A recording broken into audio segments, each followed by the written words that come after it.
Egypt, Luxor, September 2020. A royal city 3,400 years old is unearthed. As archaeologists start to excavate the sprawling site, incredible remains begin to resurface. The discovery of the Golden City is the most important discovery that happened in Egypt after Tutankhamun. This exceptional excavation site immerses us in a key period in Egyptian history, the last years of the glorious 18th dynasty. This is the time of the golden age of Amenhotep III, the time when the artisans produce the major artifacts for the glory of that king. However, this discovery opened the door to a more turbulent age. Archaeologists found evidence of a complex and mysterious figure, Akhenaten, the heretic pharaoh. Within just a few years, this legendary king overturned an ancient religious order. He chose to prefer one god over the others, and in fact, he basically cancelled the chief god, Amun-Ra. But Akhenaten went even further. He transformed his kingdom's architecture and changed Egyptian art forever. His aim to bring about his religious revolution and impose an ever greater role for the pharaoh in society. Ça met en évidence qu'il y a une rupture énorme, qui est politiquement forte. So either Akhenaten was a religious visionary, or he was a politician, or a dangerous combination of the two. This audacity would condemn the pharaoh to oblivion. His successors would deliberately and methodically erase him from history. His name is out of the king list. His monument was completely destroyed. Today, leading specialists are trying to bring this mysterious reign and its revolutionary architecture back to life. After thousands of years in the shadows, a new page in Egypt's great history is being opened up. The scale of Akhenaten's work and his inordinate ambition is being revealed. Historians, archaeologists, and technicians are uncovering the remains of his buildings and even managing to recreate the whole of Amarna, his lost capital, built in the middle of the desert. They're all working to shed some light on the dark reign of Akhenaten, the forgotten pharaoh.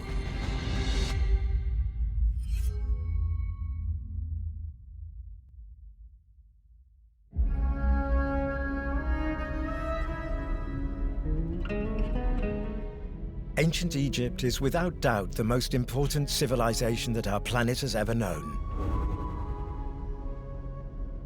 4,500 years ago, in the early days of the Old Kingdom, the pharaohs and their builders erected the Great Pyramids and their mythical guardian. If you stood in front of the Great Pyramid of Khufu and you know nothing about Egyptology, you will never believe that a human being could build it.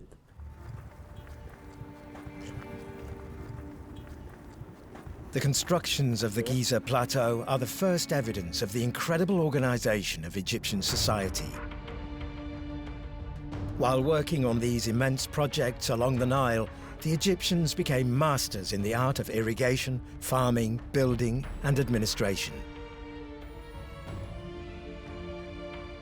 We know that during this time, Egypt was very wealthy, everything was very well organized, there was a large labor force, and there was plenty of food to feed them.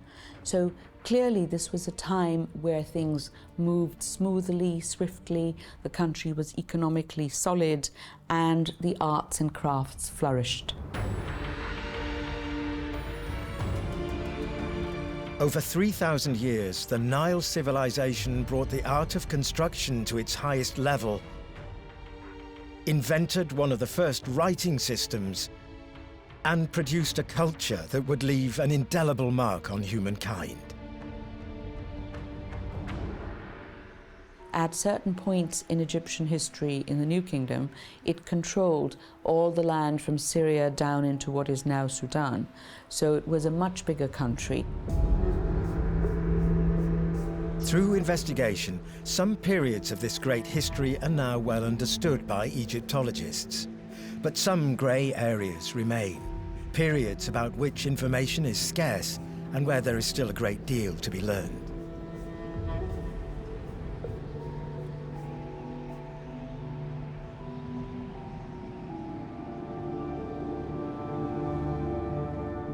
In September 2020, an extremely rare discovery was revealed to the world. The discovery of the Golden City is the most important discovery that happened in Egypt after Tutankhamun. This is the heart of Egypt, opposite Luxor, formerly Thebes, on the west bank of the Nile. It's here that an excavation revealed secrets previously buried deep in the sand. An ancient city was uncovered.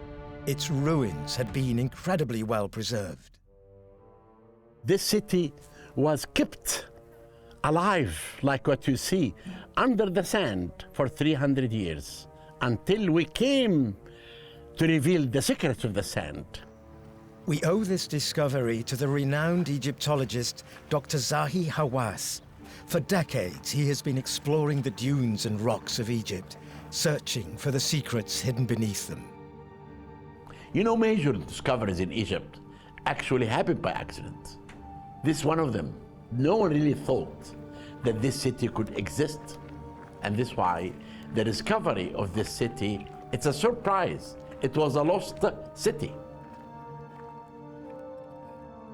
Dr. Hawass and his teams set about excavating the site and unearthing the remains that had been buried there. Dr. Zahi Hawass and his team decided to explore this area properly, and there they found enormous remains of a city. It's divided into sections with sinusoidal walls, and you can see places where artisans used to make jewelry, pottery, bricks, grind grain. It was extraordinary. As the excavations progressed, streets appeared and curiously shaped walls were revealed. The geometry is unusual, but very well thought out. Why you have the serpentine walls? Look, it's a workshop. They can burn, they can cook, they can make bread, but the most important that this can protect them from wind, from heat, from anything. Then this was made for a reason, that each one could be a workshop for artisans. Around what seems to be a large central street, these small sinusoidal workshops protect the city. But moving towards the center, distinct areas appear, specializing in leather tanning and the making of clothes, devotional objects, and jewelry. The ruins of the buildings even reveal tools, jars, pottery, and other vessels used in the past. So it's like a moment frozen in time. It's a snapshot. It is a unique opportunity for Egyptologists to better understand the daily life as well as the technologies of ancient Egypt.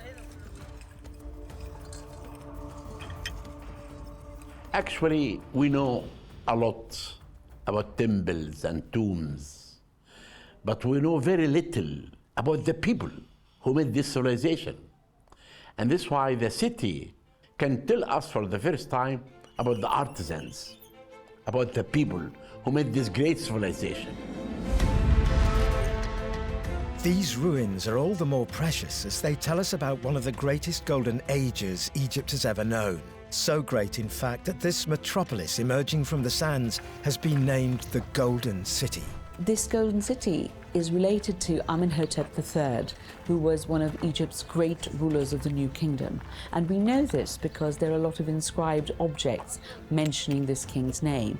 And also it is located in sort of Malkata area. So it's basically between his funerary temple and his great Hebsed palace and complex. So we know that it belonged to him because all of that land had been developed by him initially. Amenhotep III was the 9th pharaoh of the 18th dynasty, a lineage of legendary pharaohs who united Upper and Lower Egypt. His reign began in the 14th century BC, more than 1,000 years after the pyramids were built. He is considered one of the greatest builders of ancient Egypt, the embodiment of Egyptian power and splendor, and the pinnacle of artistic achievement. In fact, you can liken him to Louis XIV because he was a great statesman, diplomat, and also a lover of the arts. So Egypt prospered during his reign. The Golden City was certainly the place where the most skilled craftsmen of the day created the finest foods, objects, and artifacts of the time. This is the time of the golden age of Amenhotep III. The time when the artisans produce the major artifacts for the glory of that king. Near the workshop areas, thousands of earthenware pots have been found and stored. These probably contained offerings celebrating the pharaoh's greatness. And yet, in the midst of this golden age, certain clues point to a more troubled time to come. As in Pompeii, signs of the site's occupation come to an abrupt halt. Something happened to make time stand still.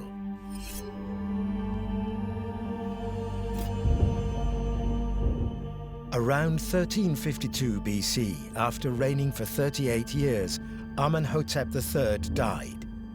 His son took the throne and succeeded him as Amenhotep IV. This young pharaoh was about to become one of the most controversial rulers in Egyptian history. As we retrace the course of his reign, we're about to discover the strange direction it was about to take. What is very interesting about the texts that have been so far discovered from the Golden City is that they don't just have the name of Amenhotep III, but they also have the name of Amenhotep IV, his son. And it seems from the evidence that these two were co-rulers for a while, that Amenhotep III, in fact, had his son become a trainee king so he could learn what to do and how to be a statesman. In the early days of his reign, the young king kept in line with tradition. He decided to mark his accession to the throne by turning to the other side of the Nile, Thebes on the eastern bank. Here, a spectacular temple was built, the religious complex of Karnak, the largest in the whole of the ancient world. Covering more than 2 square kilometers, it was extended over 2,000 years by successive pharaohs. Each ruler added temples, sanctuaries, courtyards, and monumental pylons. This colossal construction boasts an impressive avenue of ram-headed sphinxes, a hall with 134 ornamental columns, and walls decorated with frescoes, each more spectacular than the last. It's here that we can see the first signs of Amenhotep IV. This vast religious complex is devoted to the cult of the god Amun, a local deity vital to the pharaohs of the 18th dynasty. Over time, Amun had become increasingly important in the Egyptian pantheon, to the point of being associated with Ra. He became Amun-Ra, a glorious sun god. The time had come for the young pharaoh to prove his loyalty to the powerful priesthood of Amun. Il va prendre des engagements avec eux pour mettre en place un programme de financement des temples d'Amon et d'embellissement du temple d'Amon. Et on en a un témoin archéologique qui a été retrouvé, qui est sur l'entrée du temple d'Amon, où le jeune Amenhotep IV va donc programmer une amélioration de l'entrée en ajoutant sur l'avant de l'entrée une avant-porte qui va faire décorer ce représentant, lui, en train d'abattre les ennemis d'Amon sur l'entrée du temple. Despite being perfectly in line with tradition, this monumental fresco 15 meters high points to the upheavals to come. Although it has now been reassembled outside the temple, at some time in the past it was deliberately obscured by a wall built by one of Amenhotep IV's successors, a surprising thing to do. Worse still, another scene, still in its original place in the complex, has obviously been scratched out and erased. Why was this damage done? What did Amenhotep IV do to incur the wrath of his successors? This is what the archaeologists have to discover. The first explanation is that Amenhotep IV decided not only to put a stop to the embellishment of the great temple of Amun, but at the same time to favor another deity. His heart was set on the god Ra-Horakhti, another solar deity, but brighter and more tangible, the midday sun at its zenith. Amenhotep IV ordered the construction of a temple and obelisk dedicated to the god within the Karnak complex. He was deliberately defying the priesthood of Amun and committing his first sacrilege. Le choix de cette construction est totalement aberrant, puisque là il va à l'encontre sans doute d'engagements qu'il avait pris, ou tout de moins de ce qu'il devrait faire. Donc là ça met en évidence qu'il y a une rupture énorme, qui est politiquement forte. This new temple is located at the eastern end of the Karnak complex, the other side to the first embellishment projects he'd promised Amun and his clergy. But Amenhotep IV didn't stop there. He now decided to begin work on a new building, this time outside the walls of Karnak. An opportunity to go further, to take new religious liberties and make yet another provocative move. Ce dieu ancestral, ils vont le faire bouger, ils vont le faire évoluer. Ils vont le faire évoluer dans son concept, en le centrant que sur le soleil, sur l'aspect physique du soleil. Et ces modifications-là vont modifier totalement le rôle de Pharaon dans l'espace religieux, dans la société égyptienne. The idea of the historical deity Ra-Horakhti was gradually modified and pared down to establish a new cult. The new god became purely and simply the sun disk, flooding the world with his light. His almighty rays stretching out and terminating in his hands. He was now called Aten.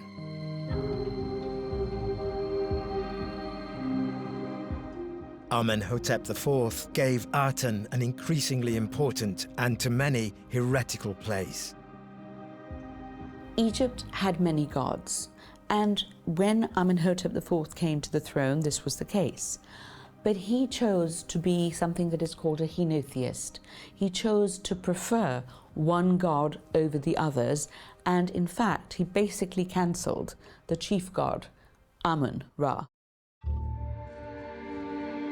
With this increasingly exclusive worship of the god Aten, the pharaoh was not only undermining the polytheist tradition of ancient Egypt, but attacking the existing religious powers head-on. We think that there were probably a multiplicity of reasons for this. One could be that Amenhotep IV was a religious visionary, and he thought that this god Aten, who was the sun disk, had revealed himself to him and said, "You are my son, you are my manifestation on earth." The other thing is that maybe it was a political move. Maybe because the priests of Amun had been gaining more and more and more power, Amenhotep IV wanted to take power back. To consolidate his spiritual shift, Amenhotep IV changed his name. Since Amenhotep meant Amun is satisfied, he had to remove Amun from his identity.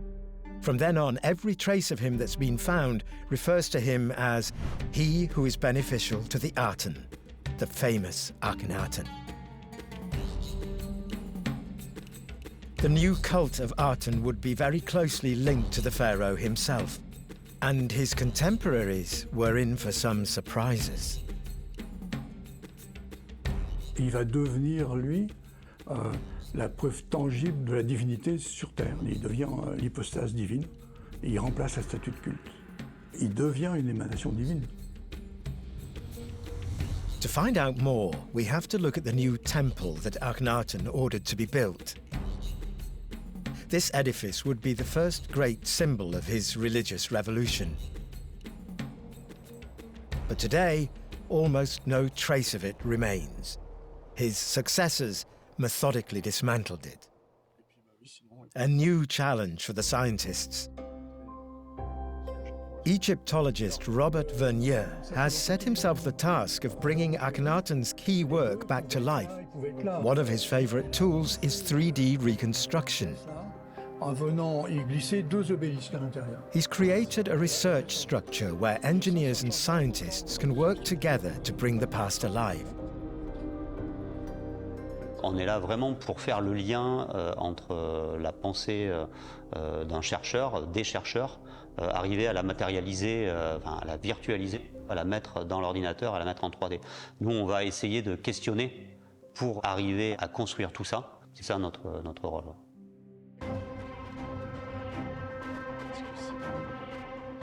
Despite this powerful tool, a building that no longer exists, such as the Temple of Aten, can only be reconstructed on the basis of real evidence.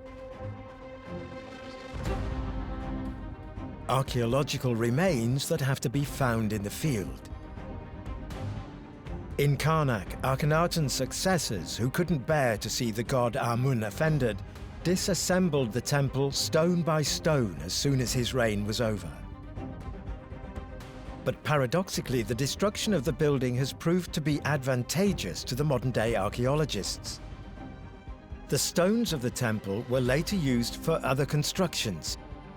And not just any constructions. They were used to fill the centers of the huge pylons found on the site. For thousands of years, these blocks of stone effectively lay hidden in plain sight. During the restoration of the 9th pylon of the Temple of Karnak, thousands of these blocks, known as talatats, were brought to light. The archaeologists discovered that they were decorated with mysterious engravings. Each one was obviously a fragment from a larger scene, a priceless resource. C'est une source très importante, non, parce que on a des représentations qui étaient sur ces talatates et qui se retrouvent dispatchées complètement. Et donc il faut, c'est une espèce d'énorme puzzle. Et donc quand on a réussi à restituer cette scène en entier, on a globalement la dimension du mur qui se met en place. Donc ça, c'est une aide à la restitution assez forte et spécifique un petit peu à Karnak. The temple walls were completely covered with immense scenes. It was an incredible discovery. All the archaeologists had to do was reassemble the talatats, and the first walls of the structure would be recreated. Then it was time for 3D modeling to play its part. The temple was surrounded by a large square enclosure wall, each side measuring 400 cubits or 210 meters. The walls were 2.1 meters or 4 cubits thick. Once the perimeter had been outlined, the next step was to flesh out this reconstruction. The teams turned to previous archaeological finds, the new marks left on the ground by the temple. Their attention was drawn in particular to the corner of a wall where what seemed to be the remains of some pillars had been found. There were also parts of a statue of Akhenaten. The 3D restoration teams added pillars along the surrounding wall. These pillars would logically have supported a covered gallery, in front of which would have been statues. La première hypothèse qui est développée depuis 30 ans, c'est qu'on a affaire à une galerie couverte sur piliers. Donc ça donne ça. Et quand on regarde bien les données archéologiques au sol, ça c'est la place exacte des piliers. Est-ce que tu veux que je fasse apparaître les... However, once assembled in 3 dimensions, this previously accepted theory no longer seemed to make sense. En ayant le modèle 3D devant nous sur l'écran, tout de suite on voit qu'il y a un gros souci dans l'angle, puisqu'on se retrouve avec 2 piliers un peu décalés dans l'angle, alors que si on fait une galerie comme ça, dans l'angle, on va mettre un seul pilier. Parce que si on en met 2, on est embêté pour mettre les plafonds, enfin, ça pose des gros problèmes techniques. C'est vraiment ouvert comme format, donc je pense qu'il... Then the researchers had an idea. Les bases qu'on a ici, c'est pas les bases de piliers, ce sont les bases sur lesquelles étaient les statues.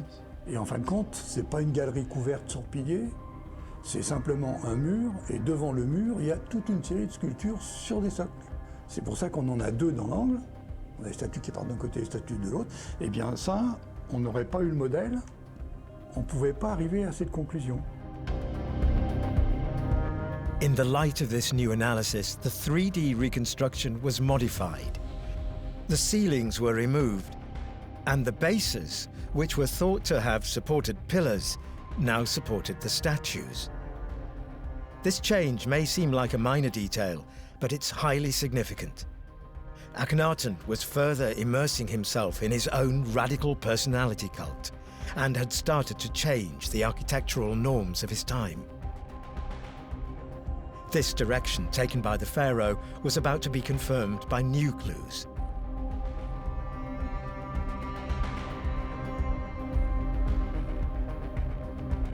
Once reconstructed, the scenes on the walls were surprising to archaeologists. Not only do they provide information about the size of the walls, but they also describe the structure of the whole building in precise detail. So you can see the decoration, and in the decoration you can also see the plans for the temple. So this is a unique moment where we can actually see what a temple looked like without having the temple be there. With an expert eye, it's possible to make out the position of the columns, staircases, and monumental doorways. This level of precision is unprecedented, and it's specific to the very nature of the cult of Aten. Under the sun's rays, everything that constitutes reality becomes sacred. Ce qui est tout à fait incroyable, on va non seulement représenter le rituel, mais tout ce qui va avec, c'est-à-dire tout le fonctionnement du temple, alors qu'on n'a pas l'habitude de voir ça.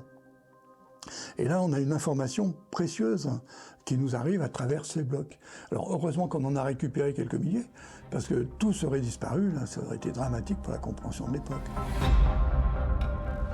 The archaeologists continue to assemble the talatats, reconstructing ever more scenes and learning more about the organization of the founding temple of the cult of Aten.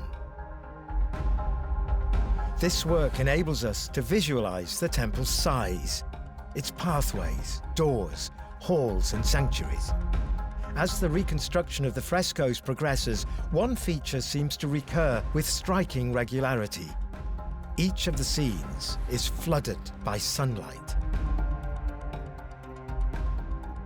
Ils vont installer les tables de fronde. Au lieu de les installer dans un sanctuaire sombre, devant une statue de culte qui représente le soleil, ils vont installer la table de fronde dans une cour, sous le rayon du soleil, et ils vont officier directement avec le dieu, puisque ce sont les rayons du soleil qui émanent de la divinité.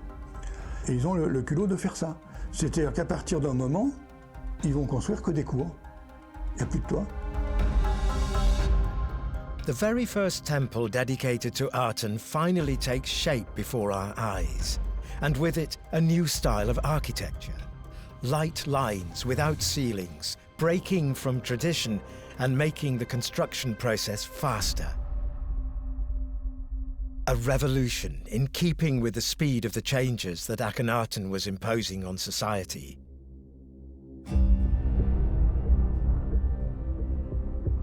On the strength of this first construction, he would be able to take his ambitions even further. Until now, during religious ceremonies, it had been customary to depict the pharaoh presenting himself to the god to whom he was paying homage. But with Aten, the god was no longer personified. He was reduced to the form of a sun disk, and facing him directly was no longer possible. From then on, in the depictions found by Egyptologists, the main subject of the scene is no longer the god, but rather the pharaoh under Aten's rays. Donc c'est comme ça qu'il prend la place de la divinité. Pour faire simple, si vous voulez, avant, donc le pharaon va donner à boire symboliquement à la statue divine. Maintenant, c'est lui qui est sous les rayons du soleil et qui boit. Then, what he did was people couldn't worship the Aten directly. They had to worship the king, who was the intercessor between Aten and the people. So really, what this was doing was seizing power for the king back again, like it had been a couple of thousand years before, when kings were really absolute rulers and totally viewed as gods on earth. This change takes us towards a new shift in this ongoing spiritual revolution. As the king became a divine manifestation, so did his life. A new figure began to appear increasingly on the walls of buildings. A legendary queen, Nefertiti.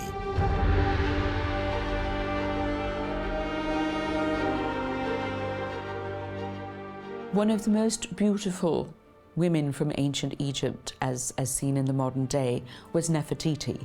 She was the wife of King Akhenaten, and she is remarkable because in all of his imagery, she is shown very close to him. And she took things much further, and there was a much more sort of equal system.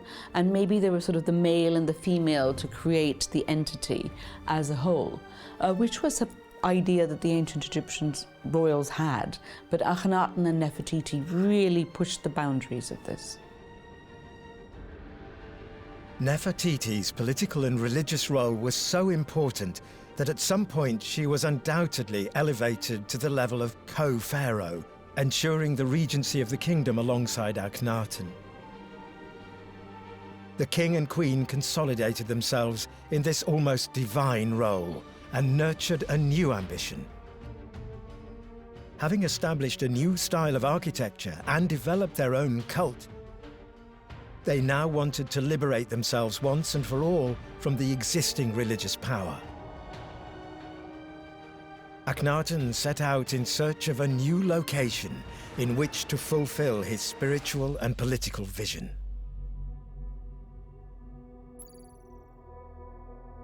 Free of all constraints, his goal was to start from scratch and create an entirely new capital for Egypt. The pharaoh set his sights on Amarna, located halfway between Thebes, the religious capital, and Memphis, the historically political capital. This strategic choice, he claimed, was led by a divine vision of the sun setting in the distance between two mountains. The future city would be named Akhenaten, the horizon of the Aten, the pharaoh's great project. To create a city in the middle of a desert, Akhenaten, Nefertiti, and their court would require the greatest talents in the kingdom. This decision, as surprising as it was ambitious, takes us back on the trail of the mysterious Golden City, recently discovered by Dr. Zahi Hawass. For archaeologists, the fate of this maze of workshops has now become clear. One of the questions we have is, why is this Golden City such a snapshot in time? Why did people leave their pots? Why did they leave their grinders? Why are things looking as if someone's just about to come in? And one of the theories that people have is that maybe Akhenaten took over the throne and said, "Finished, we're moving to Amarna, let's go." the craftsmen would have been ordered to leave the site and start work on the Pharaoh's project. A sudden exodus that finally explains its exceptional state of preservation. If I close my eyes and I go back 3,000 years ago, I can really imagine that one day the overseer of the king's work, representing Akhenaten, came to the city. Workmen, artisans, leave. We go to Amarna with the king. From now on, if the archaeologists want to follow the trail of Akhenaten's reign, they'll have to continue their investigations in the middle of the desert. The aim is to reveal what would have been the culmination of all the pharaoh's efforts. First of all, the researchers have to pinpoint the exact location of this new city. He moved from Thebes and took his court to a place called Tel el-Amarna. Now, he called it Akhenaten, the horizon of the Aten. And we know all about this because he put up stelae telling us what he had done and what his plans were for the city. And he said, I will build this and I will never leave it. And so indeed the city of Akhenaten was born.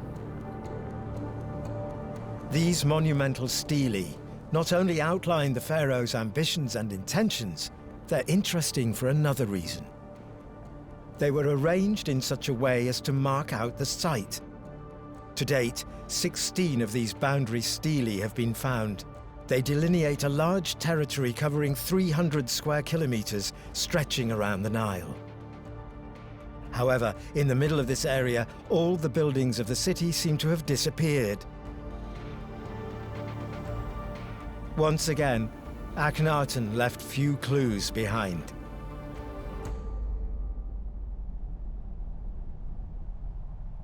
To find out more about his great project, the archaeologists have to embark on another reconstruction challenge, but this time on the scale of an entire city. They begin by looking at the remains of the foundations. Luckily, more of them remain than in the Temple of Aten in Thebes, and they've been meticulously catalogued and analysed. These initial findings provide a ground plan of the city's main buildings.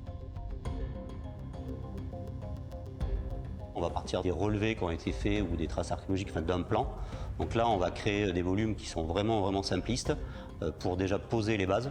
Et à partir de ça, on va commencer à décortiquer des éléments différents et on va enrichir en fonction des sources. The scientists succeed in recreating the first buildings of the city, which extend over 9 kilometers. It's possible to make out palaces, temples, and the homes of dignitaries, as well as more modest housing and also a craftsman's village, like the one found to the west of Thebes. It provides an ancient example of well-thought-out town planning. Donc c'est pas une ville où des gens vont venir avec leur baluchon, on dit tiens, une nouvelle ville, je vais m'installer. Donc là, tout ce qui arrive, c'est cadré. C'est cadré, c'est-à-dire qu'on a tous les proches du roi, tous ceux qui ont des fonctions, tous ceux qui sont opérationnels, ont des habitats à Marna, plus tout le personnel, la police, tous les artisans, tous ceux qui travaillent aux constructions, on va leur faire des dortoirs, il y a des responsables, donc tout ça, c'est organisé. Some of the many buildings revealed seem more important than others. Palaces and temples that bear an uncanny resemblance to those built in Thebes. It's as if the first temple of the Aten in Karnak were a prototype. But trying to find out more about this emerging city presents new challenges. Unlike the constructions in Karnak, here, there are no talatats decorated with descriptive frescoes, which are so specific to Akhenaten's buildings.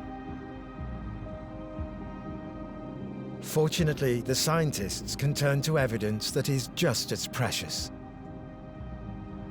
To be found in the tombs scattered around the site.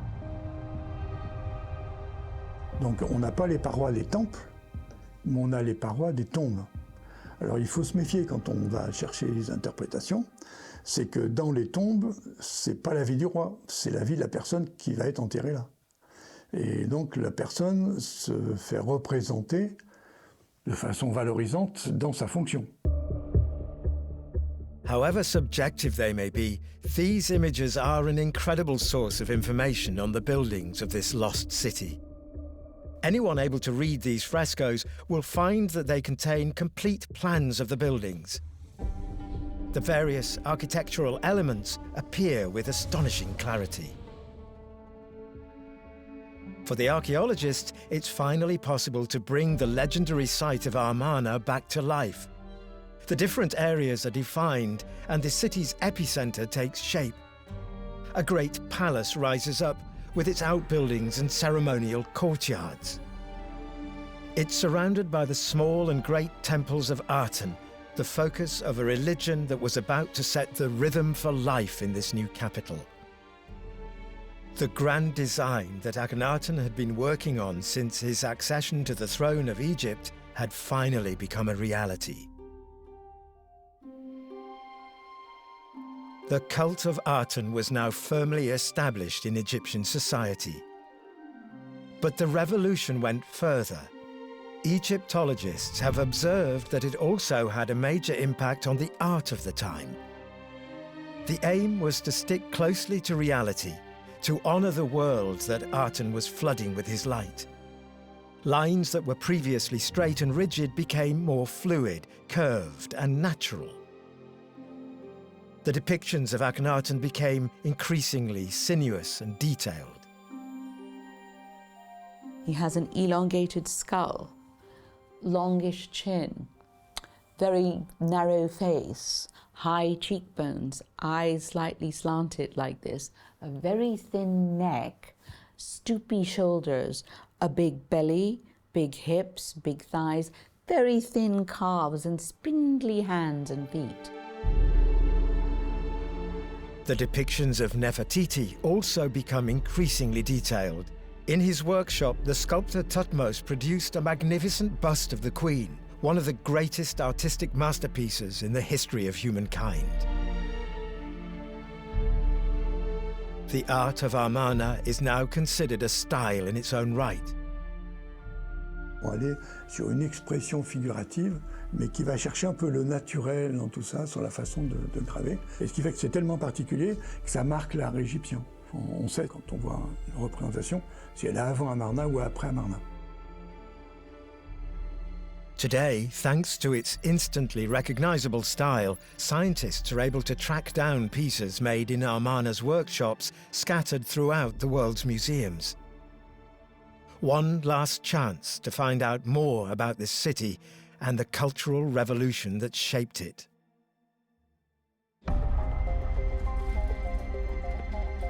At the Akhenaten Museum in Bordeaux, there are two sculpted heads that may well have been produced during Akhenaten's reign. They display the hallmarks of Armenian art, and the challenge is to find out who they represent. To shed light on the history and identity of these sculptures, 3D technology is once again proving invaluable.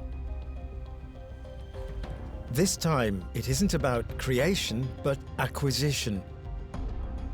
Capturing what's there to create a highly detailed virtual model. Allez, voilà, c'est bien. Si. Ah ouais, bien.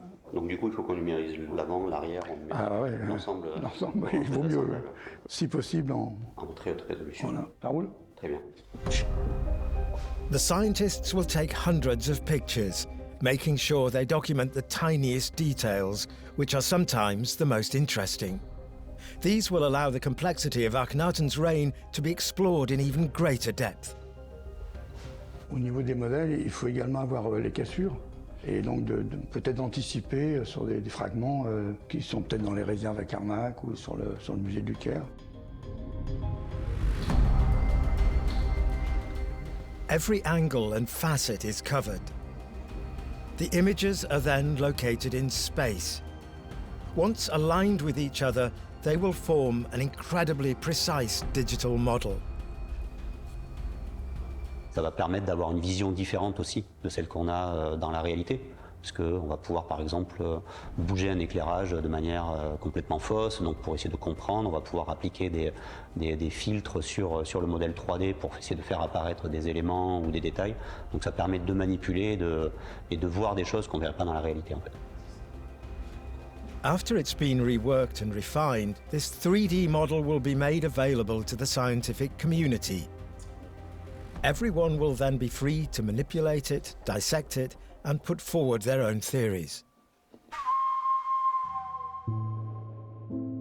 Even though a complete analysis will take a long time, these sculpted heads are already pointing us towards a crucial period, the last years of Akhenaten's reign. One of them may represent his young son, Tutankhaten, born in Amarna. When he was just 7 or 8 years old, his father died. Akhenaten was gone. He was only about 30. With him went his dreams and his vision of the world. When Tutankhaten took the throne after a short transitional regency, he was only 9 years old. This fragile succession was an unexpected opportunity for all the opponents of the revolution led by Akhenaten. Akhenaten seemed to have created a lot of problems with his ideology. By closing down certain temples, it means that you have a lot of unhappy priests. You also have confused people, because how can you do this? How can you cancel off a god? Also, these temples had been places of wealth. What happened to the wealth? And also, Akhenaten was not really dealing well in diplomacy or anything else.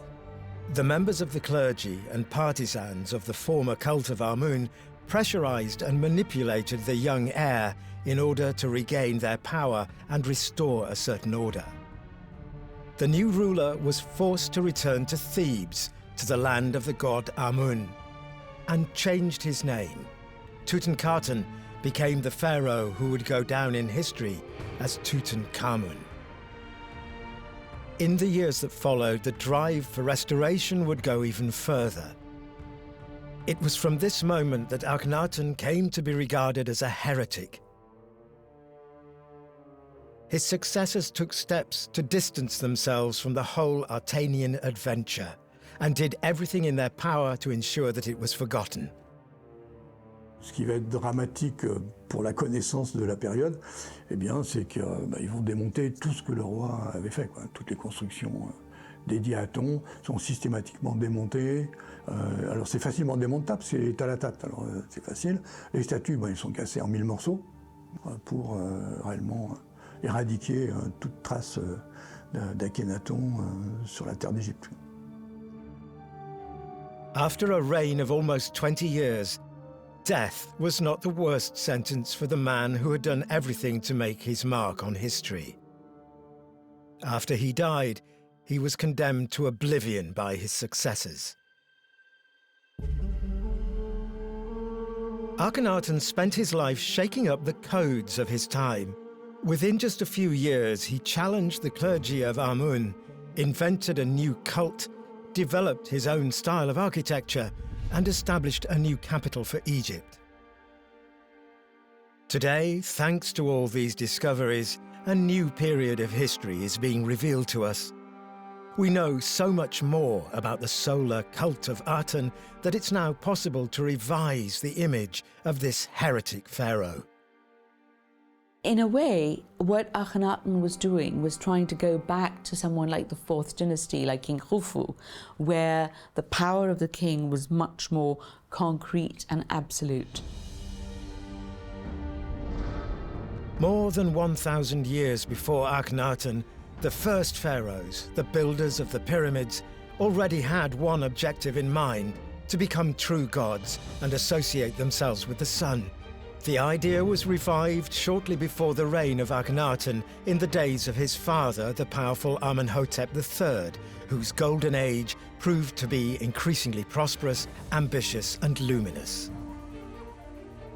The most important thing that we have to understand that Akhenaten was the co-regent of his father.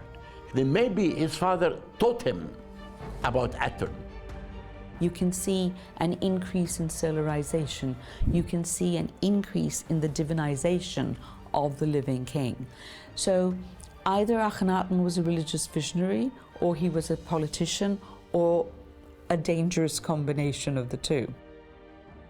3,300 years later, we are still rediscovering this very special time in Egyptian history. A period that saw a succession of legendary characters emerge within the space of just a few decades. 3 consecutive generations that each in their own way would change the face of the greatest civilization of all time.